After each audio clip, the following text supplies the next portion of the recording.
Arizona State is beating BYU. That's the way I see it. BYU fans, it was fun while it lasted. Our arrangement has come to a close, and I am now legitimately, for better or worse, on your behalf, picking Arizona State to win this game. We had a good thing running, and then BYU screwed it up last week. An interception in the end zone, muffing a pooch punt. I mean, just complete and utter insanity. It could have continued, but alas, it did not. I don't think they're as good as Arizona State. You talk about teams that are on the ascension, that are playing really good football. Arizona State has a much more complimentary offense than anyone wants to give it credit for. I think they can run the ball better than BYU. I think they can throw it just as well as BYU. I think Retzlaff and Levitt have both done a lot of really good things at the quarterback position so far this season. Arizona State at home, I think, is a hard-fought, competitive football game. I will take Arizona State 27-24. Oh, I'm sorry, Spencer. Are you bringing vibes to an analytics fight? Yes. It sounds like it. Yes, I am. If you ask the computer, which you and I both use the same computer, by the way, it says BYU will win this game 29-26. It's wrong. It's wrong. One of the big things that I like that goes BYU's favor this week is actually the vibes. The crowd is going to be 40% BYU. This is one of those pick-me-up games where the coaching staff says, look around you, kids. They're here for you. And I think BYU is still the better football team overall than Arizona State. They find a way to get it done on the road. They win it by 4. The once and future Big 12 contenders, Iowa State and Utah, square off in Salt Lake City in a game that does still have some meaning. Iowa State can backdoor their way into the Big 12 championship game and therefore the college football playoff. That's entirely possible. They're still ranked. I think Iowa State wins because can Utah score? Drake, answer that question. Can Utah score the points? They had 24 against Colorado, but even if they scored 24 here, it's not working, buddy. Yeah. I'm taking the Cyclones 30-20. No. That's too high scoring. Too high scoring. Utah defense at home. I'll give more credit than that and less respect to the offense because the fans are just going to look. I think they could start booing the offense at some point in time. 23-13. I'll take Iowa State in the spot. Well, did you know the Iowa State Cyclones are top 30 in the country, both running and throwing the football efficiency-wise? Give me Iowa State by a final score of 30-13. This one's a blowout at Utah. There are boos that are thrown down on the field. Also, Iowa State dominant against Cincinnati. Utah has pretty much packed it in. Sorry, Utes fans.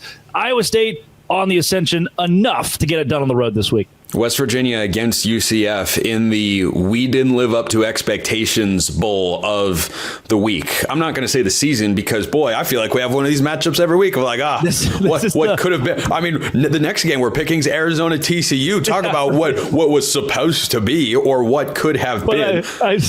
I love it this week for West Virginia and UCF is the we can't fire our coach bowl. Usually it's the fire the coach bowl. It's the we wish, but we can't. Yeah, we can't. West Virginia at home, I think they snake one out 24-23. I think it's over. I think the season's over for West Virginia right now. The way they played against Baylor, especially in that second half where you just couldn't string anything together. UCF, Dylan Risk, a quarterback, one of the 8 quarterbacks they've tried, is finally playing well enough to get the Knights a win. They win this game, and it's high scoring, as usual. No West Virginia defense, 34-31, a shootout. Neal Brown, just leave. Go to UMass. Leave. UMass. They play Georgia this week because that's how SEC scheduling works. Yeah. Just for all of you out there that want to get annoyed at that, I get annoyed at it every single year, and I'm going to continue being annoyed until it goes away. Speaking of annoyed, I'm annoyed at TCU. I have been for a very long time since this season began because I watched Josh Hoover play quarterback. I watched their offense altogether, and I see a team that could win a Big 12 championship. And then I watched their defense all year and went, well, that's not what it was supposed to be. It is a waste of a great offense and a really good quarterback. I think they're going to have to fight to keep Josh Hoover out of the transfer portal, Drake, because that guy's been spinning the football all season long. Yeah. Arizona finally won a game. Hooray! Go crazy, Tucson. You didn't lose again. Good job. I'll take TCU at home 33-27. I don't think TCU covers, but I do think the Horned Frogs end up winning. TCU number's 11.5. I agree. It's a tad big. Josh Hoover is good at football. Still, he can still throw the ball. This one goes higher scoring than Arizona's probably used to. Give me 38-30. TCU wins it. I don't know what happened to the Arizona offense, but Arizona picks it up a bit on that side of the ball, and it's still not enough. They fall. Oh, you played good defense against Houston last week? All right, bud. Give me TCU. But Arizona plus the points. What happened to Arizona's offense? They lost Jacob Cowing, Tanner McLaughlin, Jonah Coleman, and NFL offensive lineman, and their head coach and play caller. But Spencer, they have Ted McMillan and Noah Fafita. They've still got to be good. Turns out you need more than two guys. And by the way, Arizona and Colorado have been interesting contrasts this year because both teams have been on paper just kind of carried by two guys. It's like, oh, well, it's these two guys. Guess who's had the better supporting cast this year? Colorado by a country mile. It's not particularly close. How many touchdowns does Jimmy Horn Jr. have this year? Ooh, off the top of my head, I'm going to say 7. 1. Really? I know. And Colorado is damn good at football. But when you watch Colorado's offense, Travis Hunter's a big part of it. Is he the only part of it? Absolutely not. Right. Agreed. Absolutely not. But their leading rusher has like 350 yards. So you could make the case. I didn't say that they were running the ball. I just said that there are more than two guys. But there are two real that are in their own tier, which is okay. Oh, yes, 100%. Supporting cast good, yes. Yeah, Noah Fafita has just been a disappointment this year for the fans in Tucson. But hey, there's always next season. Hey. Maybe we'll see. We'll see how it goes. How about Baylor, newly minted top 25 JP poll team? Baylor been playing. You're a Baylor guy, Drake. I mean, they're gonna win at Houston, right? Like, I'm taking them 23-17, but like, why? Alma mater. It's just it's a beautiful thing to see the Baylor Bears lose to Houston this week. They lost to them last year. It would be the most college football thing ever because you hit your 6-game clips and say, extend the coach. If that is the way your football program is operating, I get it. Baylor's on an uptrend. Recruiting class is good. The quarterback's coming back. But this feels like the week we're like, we're safe. And you're never safe. Houston is good. Kansas is playing better. Those are the next 2 games for the Bears. They split those. Though I do think Baylor gets the win this week against the Houston Cougars. 7-4 Baylor Bears. Texas Tech goes to Stillwater. Poor Oklahoma State fans it's their worst season ever under Mike Gundy. Yes, I'm fairly certain. They've never gone below 500. This is unheard of. Yeah, this is not something that happened. This is typically one of the highest floor programs in the entire country. It'd be the equivalent of, I don't know, Utah winning like one conference game all year. Craziness, absolute madness. Those things couldn't happen in the same season, right? Well, here we are anyway. So Oklahoma State at home. I like Texas Tech. Texas Tech, I think, is one of the Big 12 teams. I've been like right down the middle on being right on teams before the year in terms of where their record is going to be. Texas Tech is one of the teams I've been right on. I think they win.